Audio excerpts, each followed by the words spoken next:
Et bonjour à tous, bonjour à toutes. Oh là là là là là. Aujourd'hui, j'ai envie de vous parler d'un phénomène qui a lieu dans le milieu du sport. Parce que j'ai vu aujourd'hui, j'ai lu un article dans un journal, L'Équipe, où l'ancien président de la Fédération française de football descend l'actuel président Philippe Diallo.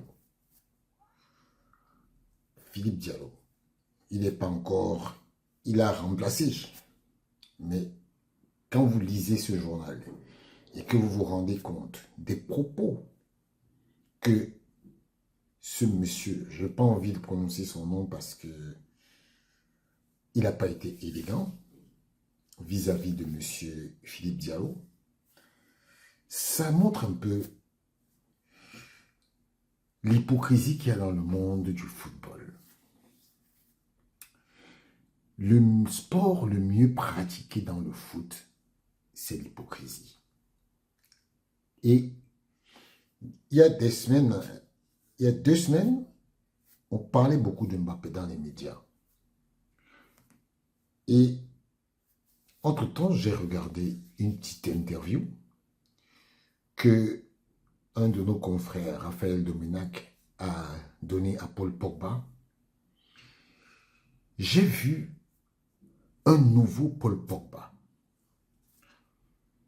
Un nouveau Paul Pogba. Le Paul Pogba extravagant, fier, content à tous les coups, souriant à tous les coups, que j'ai vu dans cette interview, n'est pas, le Paul Pogba là n'est pas le même. Regardez Paul Pogba, il vous parle des relations qu'il a eues avec des gens, avec ses frères, il se parle déjà, mais vous allez surtout voir un Paul Pogba qui a changé, qui est devenu une autre personne. C'est pour ça que j'ai intitulé le nouveau Paul Pogba dans cette vidéo. J'ai voulu partir un peu de la situation qui est actuellement dans la Fédération française pour arriver à Paul Pogba. Regardez Paul Pogba et écoutez ce qu'il vous dit. Et après, je vais vous parler. Tu as toujours nié t'être dopé, ta suspension pour dopage va prendre fin en mars. Ce qui prime, c'est le bonheur de reprendre le terrain ou c'est la colère d'avoir été suspendu? On pense toujours au moment de joie, pas au moment de tristesse. Ouais. Donc bien sûr c'est ce moment où je suis sorti et la vérité a pu sortir vraiment partout dans les médias. La vérité est sortie, quoi. Donc c'est ce moment de joie-là, de reprendre les terrains et jouer et faire ce que j'aime le plus au monde. Au moment où tu le sais, ta réaction, sans mentir, c'était quoi? Tu veux rigoler? Ouais. Ok. J'essayais un costume. Ok. J'essayais un costume et ma femme prend mon téléphone, on dit l'avocat il t'appelle. Elle vient, je dis oh, vas-y attends j'arrive et tout. Tu vois, je me suis dit il y a rien parce que j'avais parlé le matin avec l'avocat. Et viens, c'est Mike, viens, faut que tu parles. Je descends avec le costume. Je dis c'est quoi, allô? Ah c'est bon, on a eu la nouvelle, et donc ils ont réduit tout ça. Et j'ai pas trop réagi en fait. Sérieux? Je te jure, j'ai pas trop réagi. Non, j'ai pas réalisé. J'ai dit ah ouais?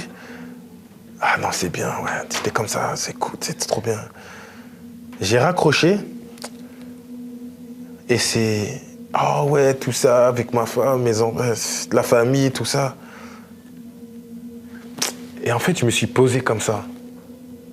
J'ai dit en fait, c'est réel. Et je te jure que j'ai pas réalisé pendant au moins 30-40 minutes. J'étais comme ça, j'étais en train de marcher dans la maison. J'étais en train de marcher, ah c'est réel. Non, j'y crois pas. Et juste attends que vraiment ça sorte un peu partout et c'est là où... Ah ouais, c'est bon, c'est réel, là, c'est bon. C'était fou. C'était plusieurs émotions.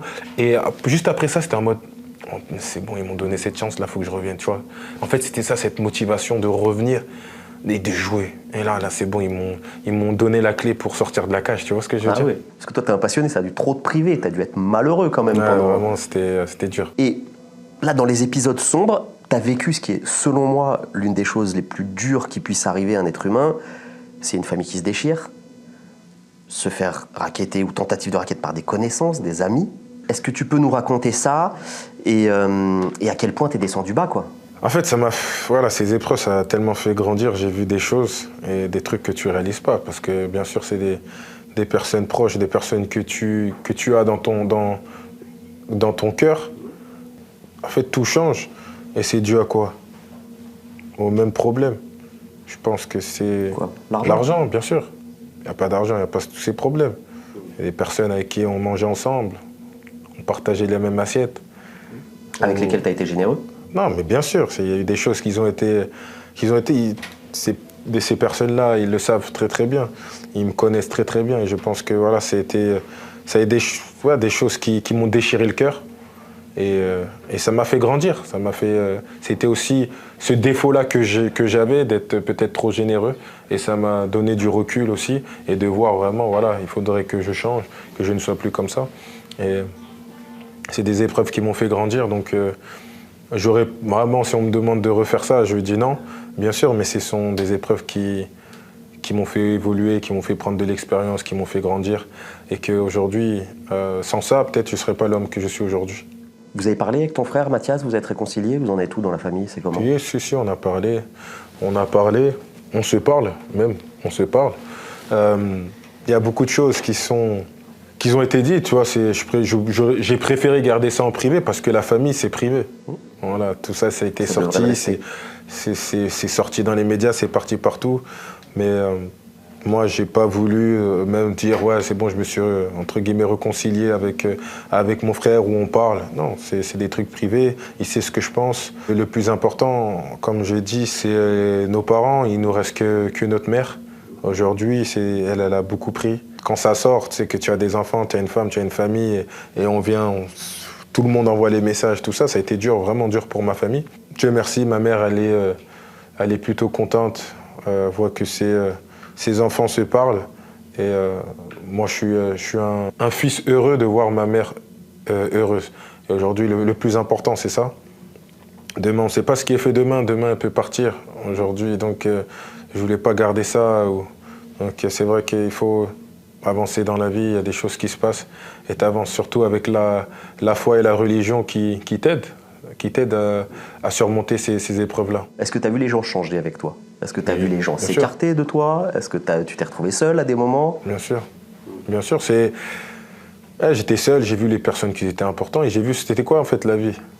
Ça t'a fait réaliser c'est quoi la vie. Qu'est-ce qui est important. Et tout ce qui se passe à l'extérieur, tu as vu tout entre guillemets, le bling-bling, tout quand ça se passe bien, c'est normal, tout le monde sera là. Et c'est comme ça, et c'est la vie, et c'est pas moi qui vais changer tout ça. Parce que ça sera comme ça, que ça soit moi ou que ça soit quelqu'un d'autre. Mais j'ai appris, et je suis toujours une personne heureuse. J'attends rien de personne, déjà, rien. Donc que tu m'envoies un message ou pas, ça fait toujours plaisir, c'est toujours mieux. Mais quand tu vois que les gens ils changent, quand ça va mal, en fait, ça te fait réaliser, voilà, c'est bien, tant mieux, et maintenant je sais qui j'ai en face. Vous avez vu Paul Pogba? C'est un Paul Pogba qui est décapité. Un Paul Pogba qui est affecté dans son âme. Parce que autour de lui, il n'a rencontré que des hypocrites, que des personnes méchantes. C'est ça la vie aujourd'hui.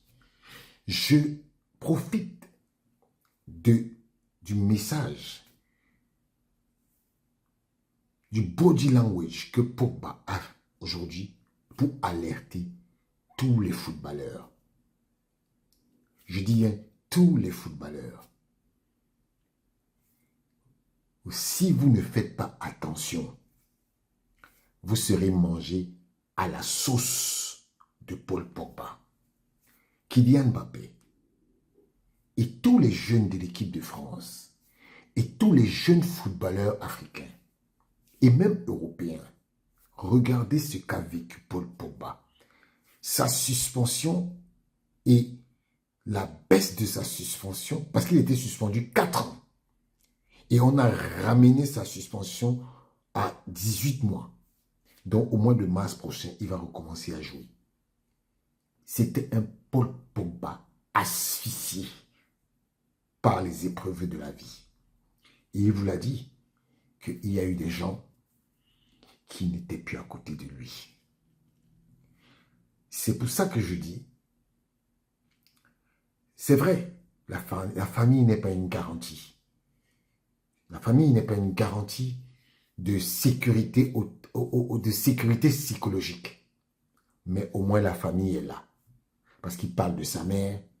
Une maman ne jettera jamais son enfant, quelles que soient les erreurs qu'il a commises. Mais il faut savoir que vos premiers soutiens, ce sera toujours votre famille. Ce n'est pas tous les membres de la famille qui sont vos soutiens. Mais sachez que l'épreuve que Pogba a vécue là, nous tous, on peut le vivre. Nous tous, et parmi nous, il y en a certains qui ont même déjà traversé cette étape. Donc, je souhaiterais vous dire que,